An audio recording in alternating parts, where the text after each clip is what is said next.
All right, welcome back to Opinions in Dispute. I am back on with my mate Josh. How's it going? I'm doing fine, thank you. Ever since the last video, my beard's been growing massive ever since then. Oh It's no, now wait. actually visible. You can actually see it now. You know what? It's a very late predictions video, but we had exams and we had a bunch of stuff to do. So unfortunately, it's a bit late, but better late than never, I guess. Still a lot of variance, still a lot of things can happen. And we'll be predicting the Euro 2020 winners in this video on Opinions in Dispute. What a banger. It's gonna be a banger. You already know who I'm gonna pick. We're gonna find out what Josh thinks, and we are gonna try and agree on who is gonna win the Euros and take it home. It's coming home. Oh, I sort of gave it away there, but That sounds good. I'm You know, sure I I've might been be putting persuaded. I've been putting a lot of thought into this of late, and I honestly can't really make up my mind. We have so many good teams in this bracket, and it's just you don't really know. I mean, it's anyone's game at this moment, so it's going to be Yeah, quite an interesting thing to see how it goes. yeah. All right. Should we start with the match that's actually on tonight? Yeah, Uh, Belgium and ju- Portugal.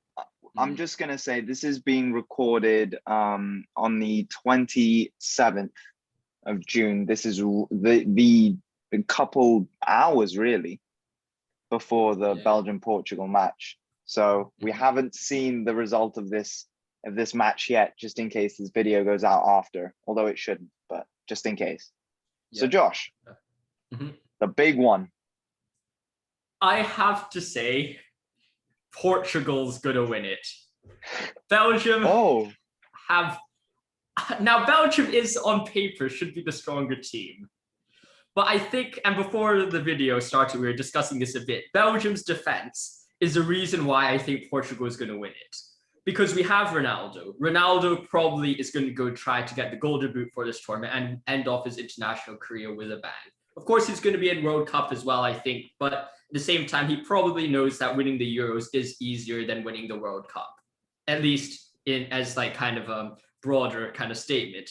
And as a result, I think he's going to do something absolutely phenomenal tonight. I'm expecting a Ronaldo masterclass. Maybe a brace, maybe a hat trick, but I don't think the Belgium defense can cope with Ronaldo, with Bernardo Silva, and that attack of Portugal, I think, is just going to rip Belgium's defense apart. But the same thing has to go with the Belgium attack as well. I think the Belgium attack's phenomenal. So I do think this is going to be a very high scoring game. As long as Portugal doesn't score like a hat trick of own goals or something like that, I do see perhaps maybe a 3-2 Portugal winning, Ronaldo hat trick, or maybe a Bernardo Silva doing something miraculous. That's kind of my predictions. I think Portugal is going to go through. all right. That some big statements there. Portugal nailed on, I see. Yep. In my opinion, I would agree with that. Because I think while the Portugal defense is very shaky, they have the personnel to pull it out. For example, I think the two own goals were an anomaly. Ruben Diaz has been one of the best defenders this season, and I don't see him, stinking it up for this entire Euro. He's going to come good at some point. Other defenders, I mean, Semedo, he's an absolute calamity at right back. I mean, my goodness, Portugal have to find some cover for him. But Portugal defense with Pepe and Diaz have some leaders. Rui Patricio as well. Solid keeper for Wolverhampton Wanderers and for Portugal. And I just think Ronaldo, Jota, Bernardo Silva. I don't think Bruno will play, but if he is included, I mean, my goodness, that attack is going to eat the Belgium defense alive. But you have to remember Lukaku. He is the on-form striker in the world. He is the most on-form striker in the world right now. Imagine what he could do to that back line if it doesn't sort itself out. Imagine what De Bruyne could do. Imagine what a Hazard or could do to that Portuguese defense. I think this one is either going to be really high scoring or it's going to go to penalties. I believe it's going to be high scoring. And I think that Portugal has the minerals to pull it out. Portugal to go through. This might be a bit biased. I am a Ronaldo fan, but I think Portugal is going to make it to the quarters. I suppose the question is going to have to be, if they get to penalties, what would be their way to get to the penalties? Does it end as a 3-3 kind of thing going into penalties, or does it end a 0-0 going into penalties? I'm not really sure which one it could be. I think a 3-3 or a high-scoring game which goes into penalties is more likely, but we will really have to see, I suppose. I think this game is high scoring written all over it. And just because we said it, I bet it's going to be 0-0 now. Yeah, I know. There's some commentator's curse, but it's the opinion dispute curse. I bet it's going to be a boring 0-0 game, and someone wins it on like a shabby corner or something. But I think it is going to be high scoring. Great attacks going against each other against, pretty weak defenses. And both of us have picked Portugal to go up against Italy, who have looked really strong, except for that performance against Austria. But we'll go with that in a second. Now on to France, Switzerland. Ooh, this one's a pretty hard one to pick, don't you think? Yeah, I'm going to go for Switzerland. No, I'm going for France there. I think Switzerland on their day can pull it off against a France which is misfiring. But no. I don't think France is going to misfire. I mean, you think about Pogba, who's basically been one of the players of the tournament right now, next to Kante, who's a Ballon d'Or contender, next to behind Benzema, Mbappe, Griezmann. I mean, Switzerland have Zakaria, Xhaka. I mean, yeah, great. Zakaria and Xhaka, they work pretty well together, but I mean, it's Pogba, Kante. It's, Mbappe. I don't think there's much arguing over this. I think France wins it. I hope France doesn't win it. You know what I'm saying? That'll make it interesting, Yeah, exactly. But I mean, can't always make it interesting. Sometimes the best team just wins. Well, that's usually, but All right, another pretty interesting game, I think. Croatia, Spain, both struggled a bit in the groups. Both haven't shown what I think we expected from them. But Croatia, Spain, what are your opinions? Well, I think Spain's been a very inconsistent team, and the same goes for Germany, I suppose. They scored 5 goals the other day, and then they haven't showed up any other time. And even when they scored 5 goals, you could question whether they scored it because they're actually playing well, or it was just a rather dodgy defense in front of them. So I would say Croatia goes through. Modric with 1 goal, and it's just like a 1-0 win, rather scruffy or something like that. I don't think Spain goes through. I think Croatia, yes, they perhaps on paper aren't the better team, but at the same time, they have the experience to really just get 1 goal and sit back and just win the game. Oh, so you're picking Croatia. I actually think the complete opposite. I think Spain have a really good shot because, okay, put aside Morata. I mean, my God, is he worse than Timo Werner? I think he's worse than Timo Werner. Morata's way worse than Timo. Yeah, exactly. I mean, Timo Werner makes the runs and makes the space. Morata does nothing but score offside goals and missing chances. So yeah, exactly. I mean, what a calamity Morata is. But if you look at that Spain team, you have Aymeric Laporte, who did a switcheroo from France to Spain, who's a very good defender for Man City. You've got Rodri, you've got Pedri, you've got really young players coming through. You got some older players to hold down the line. I think Spain have a really underrated team. I think Spain, they have been quiet, but that doesn't mean I think they can beat Croatia. I think they can beat Croatia because just by looking at the team sheets, Spain definitely have the better side. And I think in terms of attacking prowess, Croatia looked a bit toothless against a well-organized side like England. And Spain, give it to them. They're well-organized defensively. So I think Croatia will struggle in creating the chances required.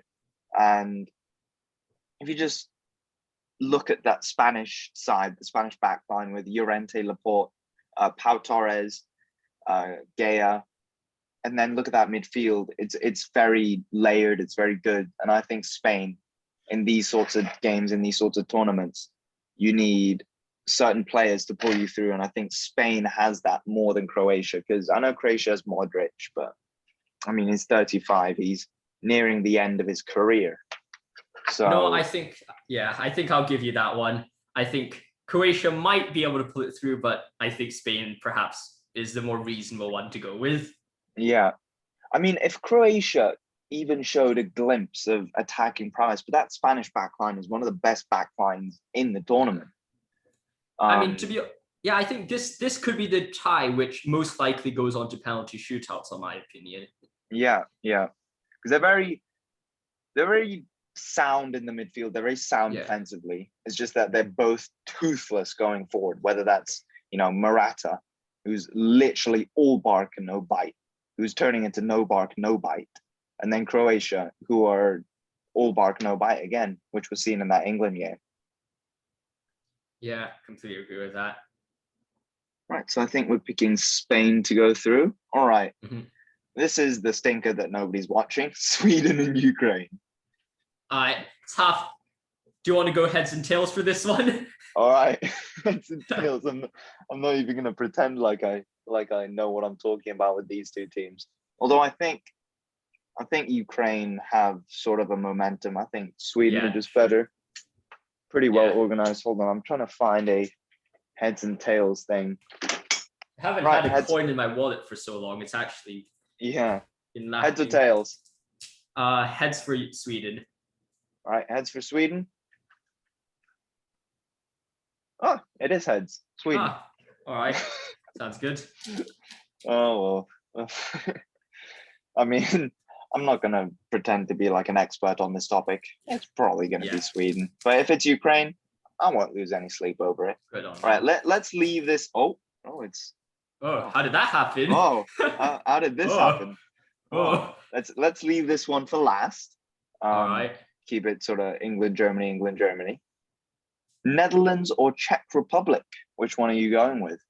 I go for Netherlands. They look really dangerous this tournament, I think. I mean, apart from that Schick goal against who was it? Who was it against? Scotland or whoever it was? It was Scotland. Oh no, it was Scotland, right? Yeah. Apart from that, I don't think they have it to beat that midfield of Netherlands and that defense. I think Netherlands is a very well organized and structured team, and they just know what they're doing. Yeah, I mean, talk about structure. Netherlands, I think Spain to a certain extent, France, they have structure, and usually in these sort of international tournaments, structure lasts. And I'm going with the Netherlands to pull it out. De Ligt, De Vrij, Depay, Wijnaldum, all those players can get it done. To be honest, I think Netherlands might be the real dark horse of this tournament. No one talks too much about them, but I think they can do a really good job. It's unfortunately they're going against that England and Germany thing, which would be a bit quite interesting. Yeah. All right. Now on to the final one of the round of 16. England. This is the big one. There is some bad blood between these two teams. England, Germany. Who are you going with? There's 10 German ballers. I couldn't. Oh no. Oh no. But I think I would say I say England go through. Germany is too inconsistent in the back to trust them readily to say they're going to win. England haven't scored many goals, but they have shown that they're quite defensively solid so far. And I think because of that defense, England, I would say, are my favorites. Yeah, I completely agree with you. Germany, they seem to be playing this sort of wishy-washy formation where Gnabry's up front, but really he likes to play on the right wing. Havertz is playing on the left wing. Muller's playing on the right wing, where they're both sort of, center attacking midfielders.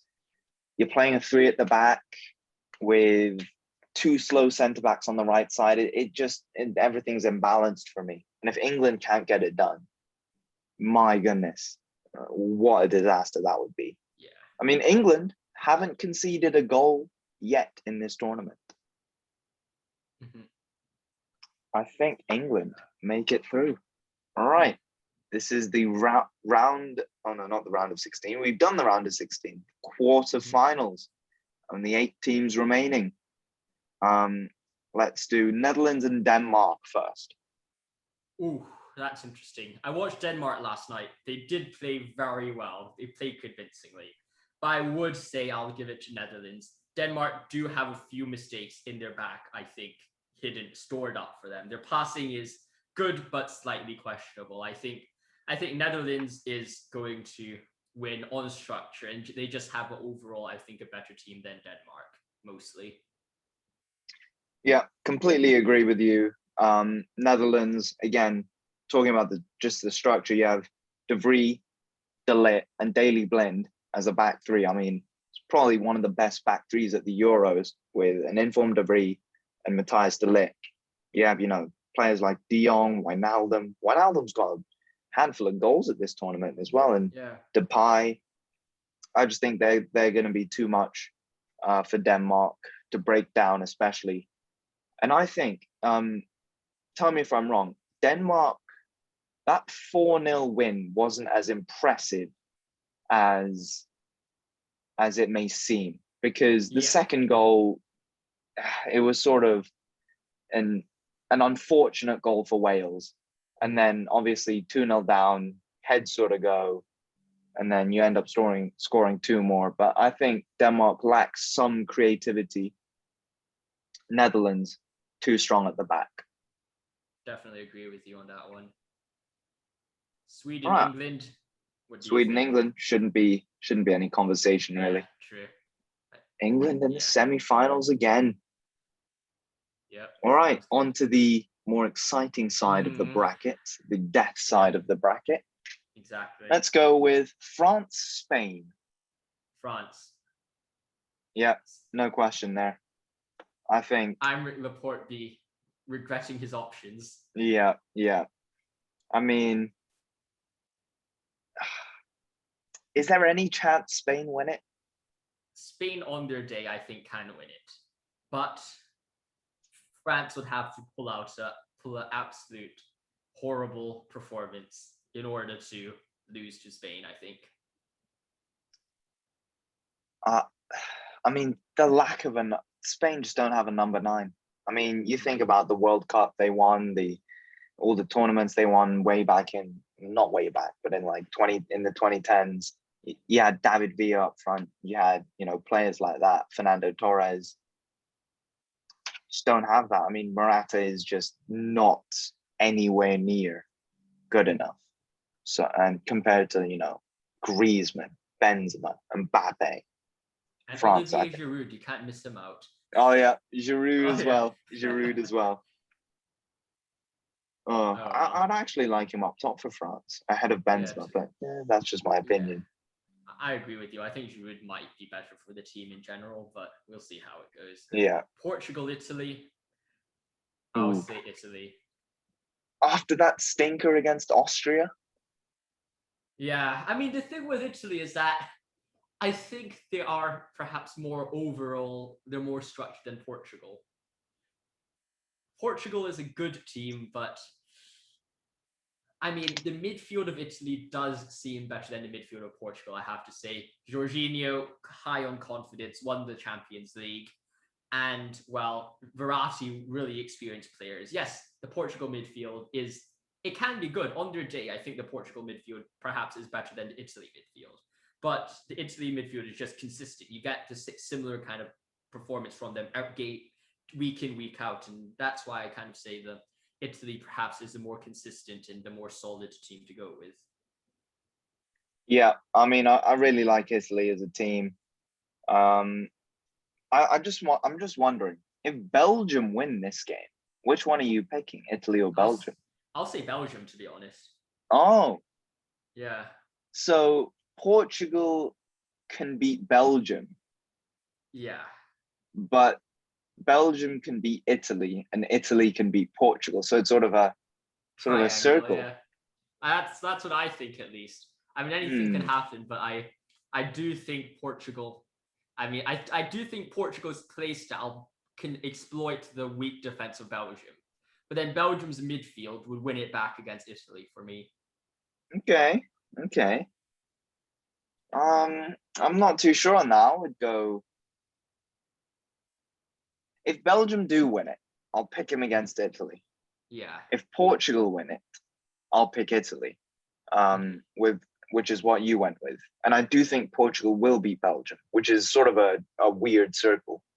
But the thing is, Italy are good on all three levels, attack, midfield, defense, but they're not really outstanding in any area. I think Portugal are outstanding in attack, which is why I think they'll beat Belgium. But Belgium's outstanding attack and midfield, I think, can overwhelm Italy to a point where Belgium can win that game. Although I do think Portugal can exploit Belgium's defense more than Belgium can exploit Portugal's defense, because I think Portugal's defense is a bit better, which creates sort of a weird circle. But then, and and to be honest, if Belgium go against Italy and we favor Belgium against Italy and they go against France, I wouldn't completely write off Belgium from beating France as well. Oh no, I would. Really? I would. I mean, what France have shown so far in this tournament, my God, they look like, they're the best team in the world. True. But Belgium on their day, would you write them off? But, well, I suppose that's not going to happen because you did choose Italy instead. Also, you got to think about this. Who's the manager for Belgium? Martinez. Who's the manager for Italy? Mancini. Yeah. That is a factor. Mancini is levels above Roberto Martinez. That's true. Yeah. Right. I just think Italy is strong. I mean, Donnarumma, what a keeper. I think he's my favorite keeper in the world right now. It's just that his agent is a bit of a, we'll not use that word on opinions in dispute. Yes. Yeah. All right. The semi-finals, Final Four, as they call it in the USA. They also call football soccer, so I don't know what's up with that. True. All right. Let's go with England, Netherlands first. Yeah. I'll say England. England? Yeah, I think England. Oh, so all of a sudden, England's in the final. Yeah. Oh no. I think England had it very lucky though to be on that side of the bracket, or whatever they call it. Oh yeah. Ukraine, Sweden, Germany, Netherlands, Czech Republic, Wales, Denmark against all these elite teams except for maybe Austria and Switzerland. How lucky does England always have it in the World Cup? Yeah. And in the Euros. I think whoever wins England or Germany goes to the finals. Yeah, I agree with you there.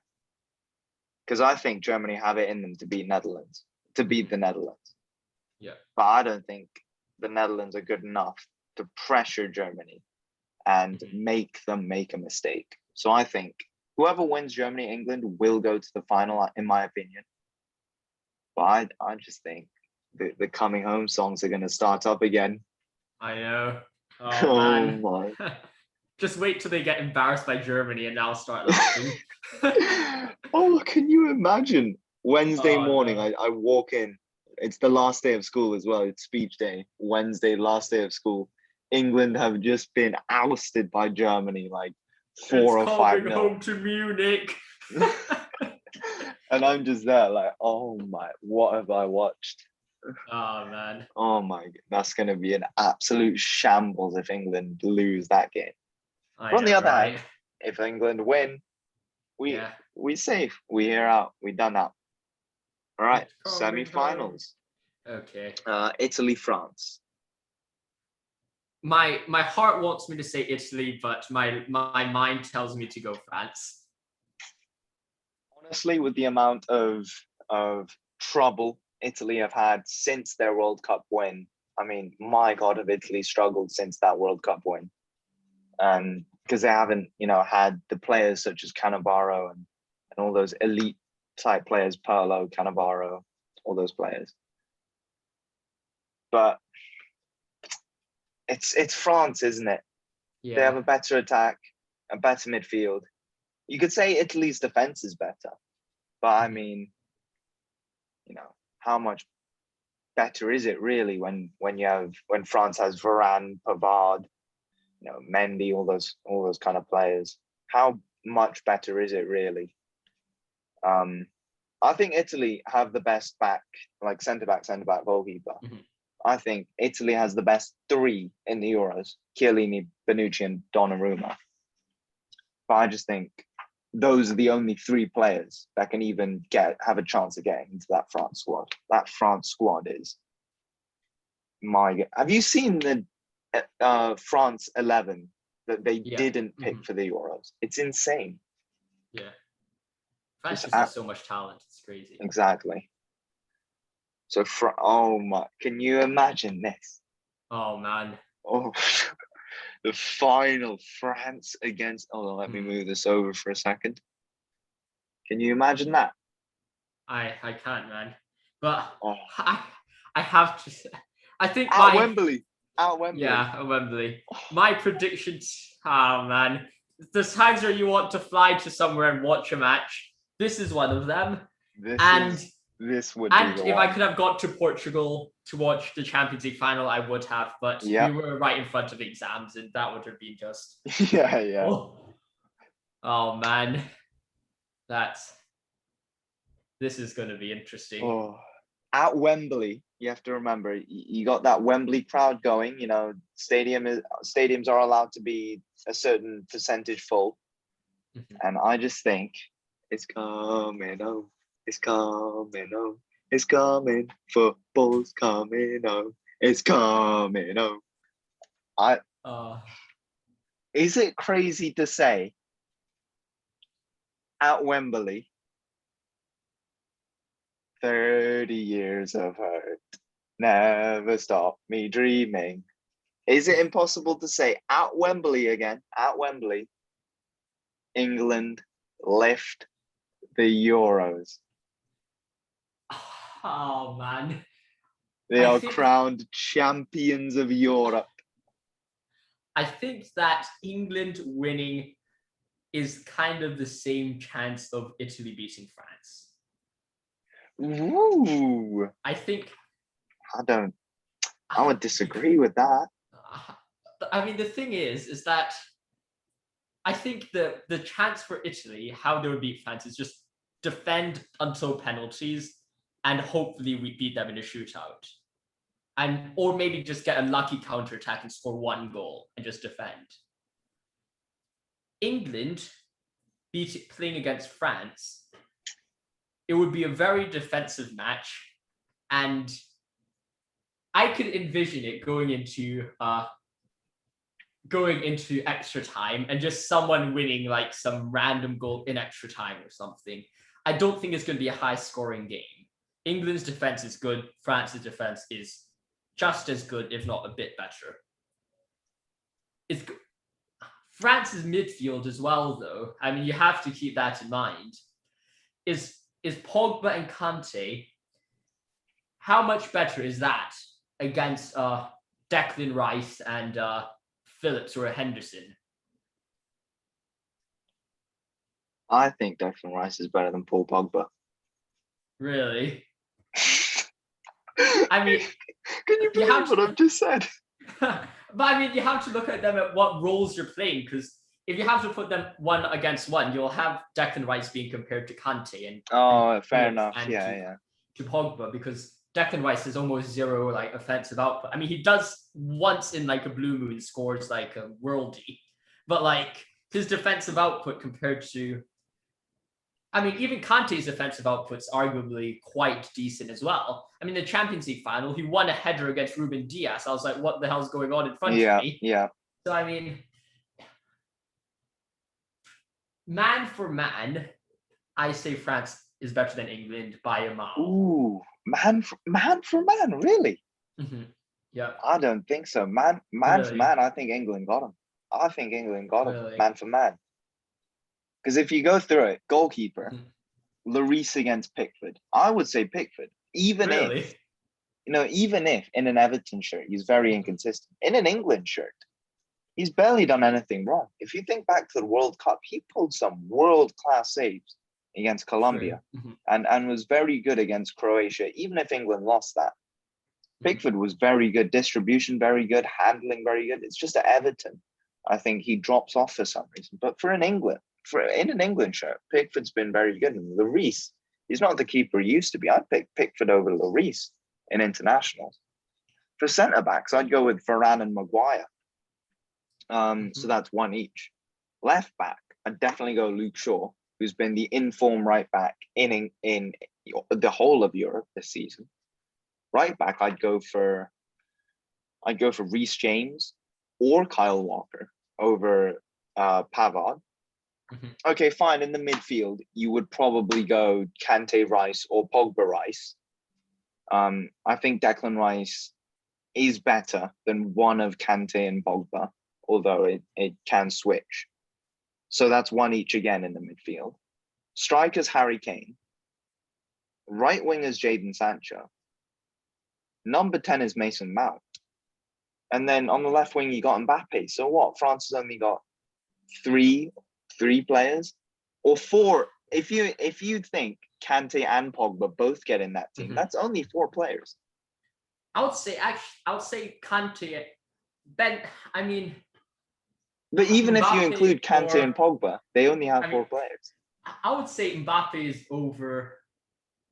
Mbappe and I think Mbappe and Griezmann take one over Grealish or whoever is playing.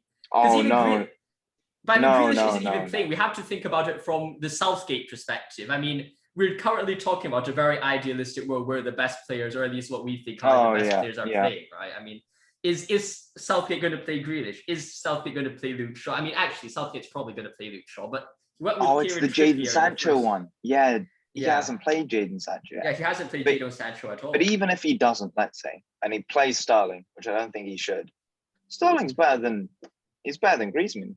He scored all In the goals for form, England so far. I mean, scoring those 2 goals isn't saying much about how good the player is, though. I mean, Yeah, he is playing better than how he's been played for City yeah. this year, but still, Sterling's Or been. Mhm, Southgate loves to play. He's played Phil Foden on the right wing, mhm, 3 games out of 2. mhm. I think number 10 Mason Mount, easy 10 peasy. Mount, yeah, I'll Yeah, give you that. he's been absolutely wonderful. Maybe not as much for England, but that's because he drifts more to the left, and Southgate somehow hasn't seen that, or he's being told to do that, and which is really weird. But still, Mason Mount number 10, Harry Kane at number 9. That's a lock. I think if he plays Grealish is better than Griezmann. If he plays Sancho, which he definitely won't, Sancho's better than Griezmann. If he plays Sterling, I think Sterling just edges it over Griezmann. I think if he plays Foden, Foden's better than Griezmann. So that's basically 3 players better than Griezmann and 1 on par. Mhm. And then, but it's not, Sterling doesn't usually play on the right, he plays on the left. So he's against Mbappe. And I think Mbappe wins that, easily. So if you're just going right wing, Rashford, I haven't even mentioned Rashford. Rashford, Foden, Grealish, Sancho, players like that, they're all better than Griezmann. The thing is, I suppose, what if Giroud is the tie to make the France attack tick? We saw that in the World Cup. Giroud didn't do anything, but it seems that the only reason why why is Mbappe not scoring anything in the World Cup right now? No, I mean in the Euros right now. That he doesn't have that target man to play the ball off, get those 1-2 passes. Because Giroud isn't the guy who you get to dribble up like a Benzema. He's there to help the players around him. And what's good with Mbappe and Griezmann? They're good with their pace, they're good at positioning, and they could get behind an attack really well. You have that Giroud in there, pull a defender away, get Griezmann or Mbappe to run in behind. It seems that I would choose Mbappe, Giroud, and Griezmann, because you have to put them together as that front 3. I would choose Mbappe, Giroud, and Griezmann over Mbappe, Benzema, and Griezmann, and I'll also choose that above any front 3 that the England team has to offer. Any front three the England team has to offer, or any front three that they'll play? That's the difference. Because I think Grealish, Kane, Sancho is miles better. Are you sure? That's something that I have to say I'm on the edge about that, because I think we'll talk about this in your video. Yeah, true. We could do an England attack versus France attack talk. England, France. I mean, let's. Who's winning? Let's just. I mean. I suppose we all know it. We all know it. Yeah. I think England. This is England's time. This is England's time. France losing 2 Euro finals in a row, but we'll see how that goes. I think England at Wembley have a good advantage. The England fans as well. The crowd as well. Imagine the crowd singing, "It's coming home. It's coming home. It's coming. Football's coming." The crowd singing. Players are riled up. You know, you got homeboys like Mason Mount, Phil Foden, who've grown up in those kind of areas. Declan Rice, who's grown up dreaming of that moment. It's England's to win it. Let's go. All right. I'll be on Josh's channel. You can go check out that video where we'll talk more Euros, talk more stuff. Peace out, guys.